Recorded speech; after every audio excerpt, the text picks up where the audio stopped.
इरम ने बीए तालीम मुकम्मल की। अब वो आगे मजीद पढ़ना चाहती थी, लेकिन घर के हालात कुछ ऐसे थे कि नहीं पढ़ाया जा सकता था। इरम 3 बहनें 3 भाई थे। बाप दुनिया से चल बसा था, माँ हयात थी, बेहद हसीनो जमील लड़की। अल्लाह पाक ने बेपनाह खूबसूरत बनाया था। गोरा सा रंग था, बड़ी बड़ी आंखें, खूबसूरत भी थी। भाई बड़े थे, सबकी शादी हो चुकी थी, बहनों की भी शादी हो चुकी थी। अब बस इरम रह गई थी। इरम घर में फारिग थी तो सोचा क्यों ना कुरान मजीद हिफ्ज कर लिया जाए मदरसे जाकर। अम्मी से इजाज़त ली तो माँ ने कहा ठीक है बेटी कर लो। इरम बहुत खुश थी। वो मदरसा जाने लगी और उसने 6 माह में तर्जमा और तफसीर भी कर लिया। अब इरम बाहिजाब बापर्दा रहने लगी थी। फिर कुछ यूं हुआ, इरम का दिल किसी के लिए धड़कने लगा। वो मोहल्ले का लड़का जिसका नाम नोमान था। नोमान कोई प्यारा पढ़ा लिखा, कोई अच्छी जॉब नहीं करता था। न जाने क्यों इरम को नोमान अच्छा लगने लगा। दोनों पहले तो निगाहों ही निगाहों से मुलाकातें करने लगे। कभी इरम ने दरवाजे पे खड़े होना और गली से गुजरते हुए नोमान ने देख लेना, और कभी छत पे खड़े इशारों से बातें। रफ्ता रफ्ता वो करीब आते गए। मोहब्बत का दिया रोशनाई देने लगा। दिल में खुशबुए मोहब्बत महकने लगी। फिर पहली बार चांद रात ईद से 1 रात पहले नुमान हाथ में चूड़ियां लिए इरम को बुला रहा था। इरम दबे पांव दरवाजे पे आई। नुमान ने जल्दी से इरम का हाथ पकड़ा और हाथ पे एक बोसा किया। दिल जोर जोर से धड़कने लगा। इरम ने गिफ्ट लिया और कहा अब जाओ, और हाँ ये मेरा फोन नंबर, ठीक है। नुमान मुस्कुराते हुए चला गया। ईद के दिन इरम सज संवर कर चूड़ियों की खूबसूरती, पायल की छनकार, गली से गुजरकर अपने चाचू के घर जा रही थी। नुमान सामने खड़ा देख रहा था। आशिक जब महबूब को देखे तो वो जमाने को भूल जाता है और महबूब की आंखों में फना हो जाता है। मोहब्बत आहिस्ता आहिस्ता सफर तय करने लगी। दोनों में मोहब्बत शिद्दत इख्तियार कर गई। नुमान ने वादा किया मेरी जान, हम शादी जरूर करेंगे चाहे कुछ भी हो जाए। लेकिन अभी नुमान कोई काम तो करता ना था। इरम प्यार से बोली नुमान, मेरी अम्मी मेरे लिए रिश्ता देख रही है, तुम अब कुछ करो, अपने घर बात करो। नुमान मुस्कुराकर बोला तुम्हारी अम्मी को देखने दो रिश्ता, मैं करूंगा बात अपनी अम्मी से। इरम मेरी जान, जानती हो तुमको खोकर मैं किसी खौफनाक खंडर की मानद आसेबजदा हो जाऊं जिसको देख कर लोग खौफ खाएंगे और मुझे जमाना इश्क जदा कहकर फना कर देगा। इरम, मैं अब तुम्हारे साथ रहना चाहता हूं, तुम्हारे साथ जीना चाहता हूं और तुम्हारे साथ मरना है मुझे। इरम की आंख से आंसू छलका। नुमान, तुमको क्या लगता है इश्क की आग क्या तुम्हारे ही सीने में जल रही है? याद रखना नुमान, अगर तुमने मुझे ना अपनाया ना तो मैं खुद को इतना दर्द दूंगी, इतना दर्द दूंगी कि तुम मेरे अंजाम पे रोने लगोगे। नुमान मुस्कुराया। क्या कह रही हो पागल, बहकी बहकी बातें ना किया करो, कभी कभी तो कसम से मुझे तुमसे डर लगता है। इरम हंसने लगी। नहीं नुमान, बात डर की नहीं है, मोहब्बत की है जो मैं तुमसे बेपनाह करती हूँ। तुम्हारे ख्वाबों में जीने लगी हूँ। तुम्हारी हर बात मेरी सर आंखों पे है। तुम कहो इरम बाजार की तवाइफ बन जाओ तो बन जाऊंगी, तुम कहो इरम मेरे घर की इज्जत बन जाओ तो बन जाऊंगी, लेकिन शर्त यह है तुम्हारा हाथ मेरे हाथ में रहे। मैं नफसियाती नहीं हूं नुमान, मैं बावफा लड़की हूं। मोहब्बत उरूज पे थी। नुमान ने अपने घर बात की। चूंकि इरम बहुत प्यारी थी, पढ़ी लिखी भी थी, नुमान के घर वालों को कोई एतराज न था। कुछ दिन गुजरे। नुमान के अम्मी अब्बू इरम के घर आए। इरम की माँ से रिश्ते की बात की तो माँ ने कहा आपका बेटा कोई काम धंधा करता नहीं और मैं तो अपनी बेटी के लिए कोई 4 पैसे कमाने वाला लड़का ढूंढूंगी। सो इरम की माँ ने साफ इनकार कर दिया। जब नुमान को पता चला तो तड़पने लगा। अब दिल चाह रहा था इरम को भगा कर ले जाए, लेकिन घर में अपनी जवान बहन की जानिब देखता और खामोश हो जाता। मैं इरम को ले जाऊं और कोई मेरी बहन के साथ ना ऐसा करे। अब दोनों रो रहे थे, क्या करें। नुमान ने मुस्कुराकर कहा मेरी जान, मैं दुबई चला जाता हूं, तुम्हारी अम्मी से बात कर लेते हैं, 2 साल में खुद को सेटल कर लूंगा। इरम की अम्मी से बात की तो फैसला ये हुआ नुमान दुबई चला जाए, जब 4 पैसे कमाने लग जाए तो हम दोनों की शादी कर दें। नुमान को गए अभी 8 माह हुए थे। नुमान की वहां किसी के साथ लड़ाई हो गई। वहां की पुलिस ने नुमान को जेल में डाल दिया। उधर इरम की मां को एक रिश्ता किसी ने बताया। लड़का प्रॉपर्टी डीलर था, अपना घर, गाड़ी, बैंक बैलेंस सब कुछ था। हाँ, बस इरम से कोई 10 साल बड़ा था। मां ने उस रिश्ते की बात चलाई। उस लड़के का नाम शाहिद था। शाहिद से मुलाकात हुई। शाहिद ने बताया उसके माँ बाप नहीं हैं, एक बहन है, वो भी कराची रहती है अपने बच्चों के साथ। शाहिद का घर देखा, महल नुमा घर था, 2 अदद कारें भी खड़ी थी। इरम की मां को शाहिद बहुत पसंद आया। इरम से बात की तो इरम ने साफ इनकार कर दिया। मैं मर सकती हूं, लेकिन नुमान के अलावा किसी से शादी नहीं करूंगी। मां ने इरम को मजबूर किया शादी के लिए। इरम को अपनी कसम दी, शाहिद से शादी करो। इरम रोती चीखती रही। उधर नुमान का नंबर बंद था। क्या करती, किसको बताती? भाई जो पूछते ना थे, मां के सामने कोई बोलता ना था। मां ने खुदकशी की कोशिश की। अगर शादी ना की तुमने शाहिद से तो मैं खुद को आग लगाकर जला दूंगी। इरम बेबस हो गई। जबरदस्ती शाहिद से शादी करवा दी। चीख चीख कर रोते हुए इरम ने शाहिद को कबूल किया। कयामत क्या होती है, कभी उससे पूछना जिसके दिल में तो कोई और धड़कता हो और उसका हाथ किसी और के हाथ में हो। मौत क्या होती है, उससे पूछना जिसके ख्वाबों में कोई और जीता हो और जिस्म का हकदार कोई और हो। इरम शाहिद के साथ विदा हो गई। सच तो यह था, अब नुमान के बिना इरम ने जीना छोड़ दिया था।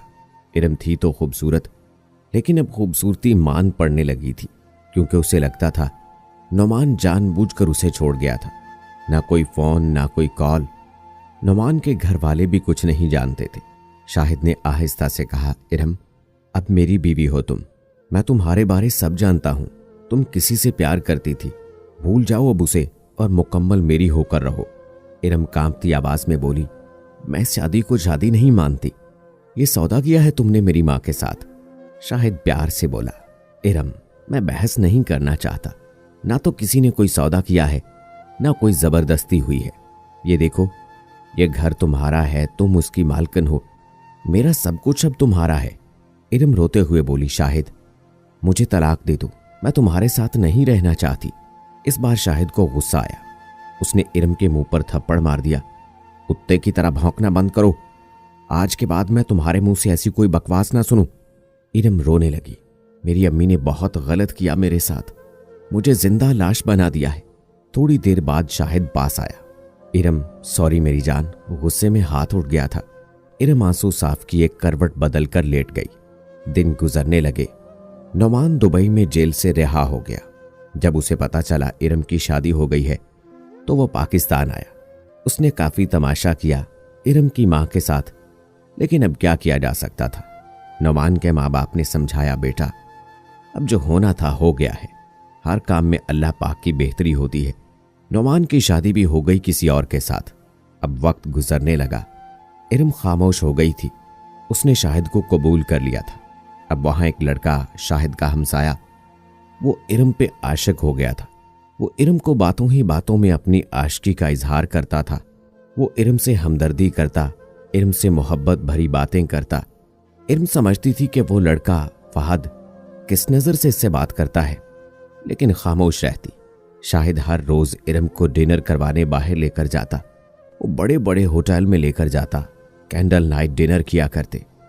शाहिद ने अपना एटीएम कार्ड इरम के हाथ पे रखा और कहा, मेरी जान जो दिल चाहता है खरीदो, जो दिल करता है खाओ पियो, सब पैसा तुम्हारा है। इरम खामोश रहती। इरम को एक दिन नुमान की बहुत याद आ रही थी। इरम ने उस लड़के को अपनी सारी बात बताई जो उसका हमसाया था, और इरम को चाहने लगा था फहद। फहद से कहने लगी, मुझे किसी तरह से नुमान का नंबर ला दो। फहद मुस्कुराकर बोला, इरम ला दूंगा, मुझे बताओ नुमान का घर कहाँ है। फहद को एड्रेस दिया।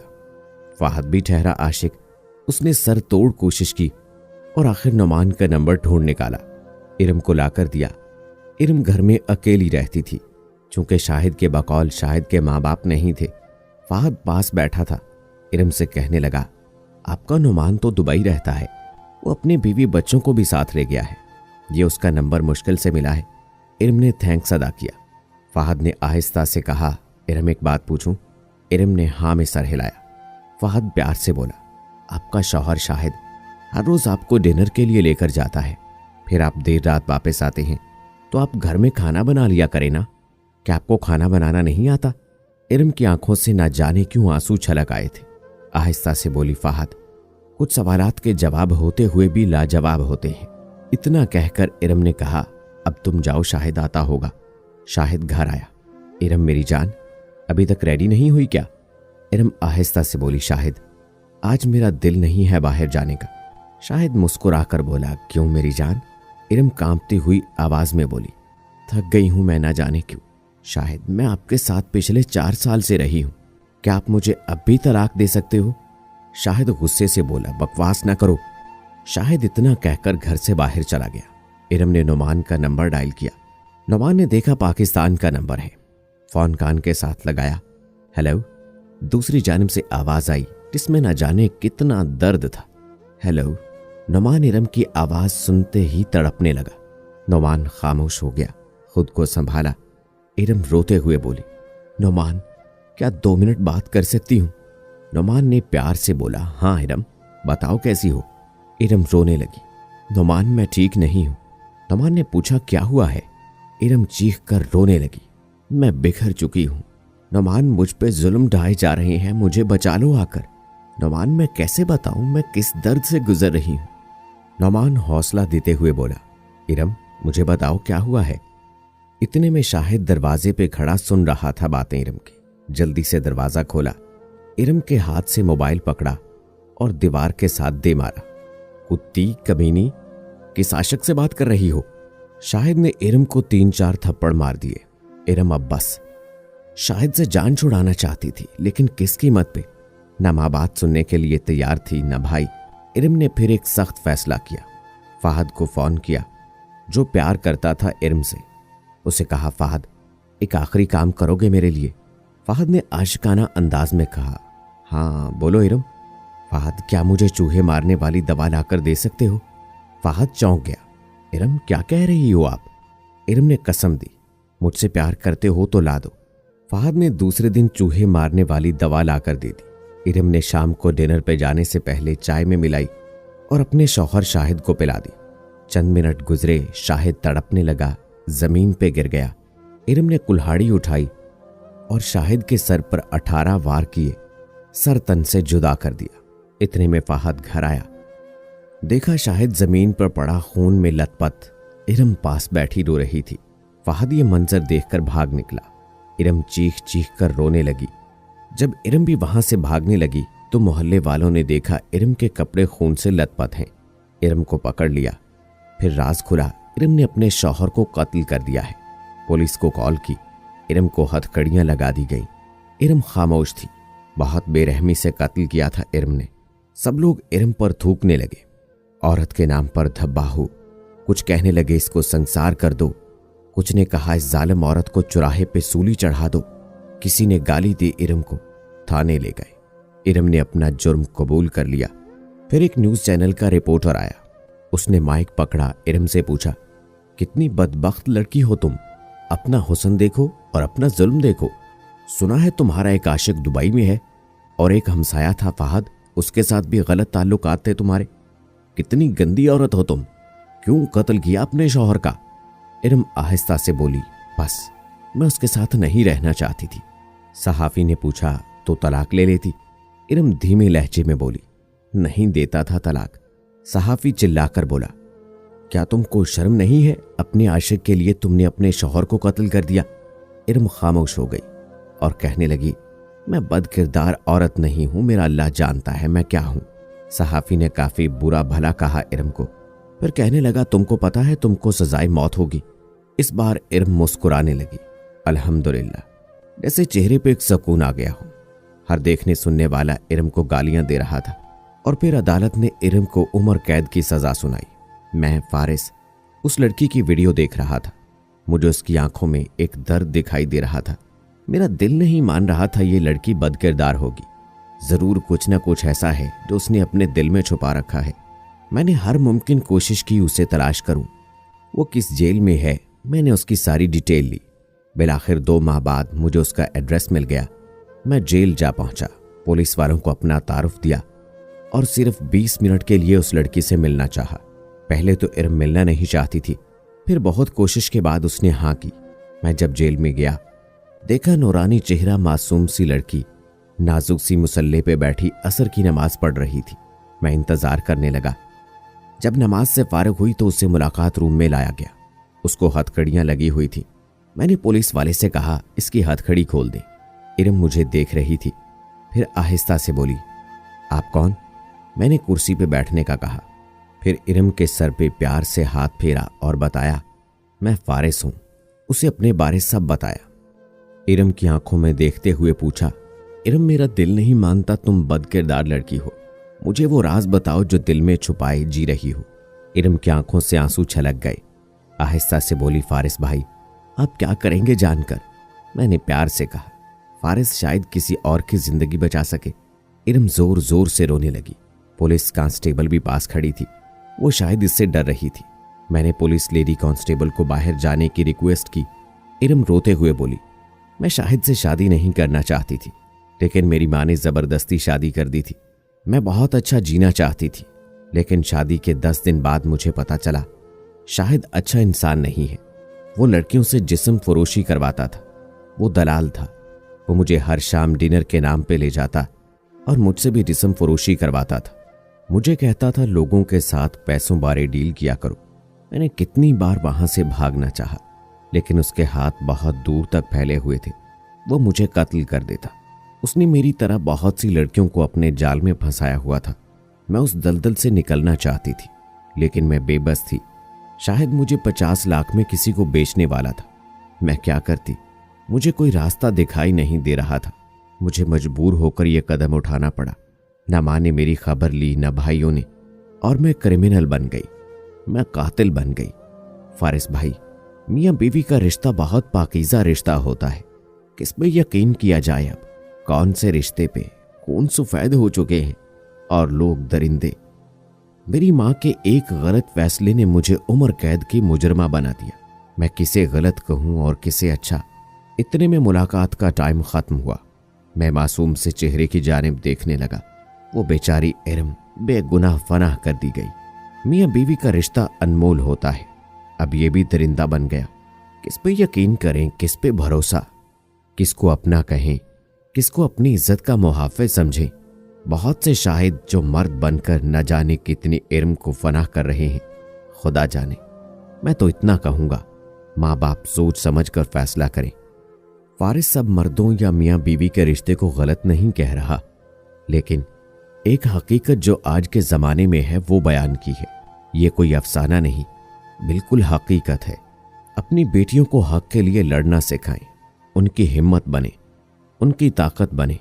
सिर्फ शादी करके ये ना सोच लिया करें जिम्मेदारी पूरी हो गई है। वक्त बहुत नाजुक चल रहा है। हर लड़की को फारिस इतना कहेगा, मोहब्बत से दूर रहे, न जाने कौन सांप बनकर डस जाए। इस वीडियो का मकसद किसी रिश्ते या किसी का दिल दुखाना नहीं है, बस इस्लाह करना है। दोस्तों, वीडियो पसंद आई है तो इस वीडियो को लाइक करें। अगर आपने अभी तक मेरा चैनल सब्सक्राइब नहीं किया है तो अभी सब्सक्राइब कर लें। साथ में बेल आइकॉन को भी जरूर प्रेस कीजिएगा ताकि लेटेस्ट अपलोड होने वाली हमारी वीडियोस का नोटिफिकेशन आपको बर वक्त मिलता रहे। मुझे अगली वीडियो तक इजाजत दें। फी अमानिल्लाह।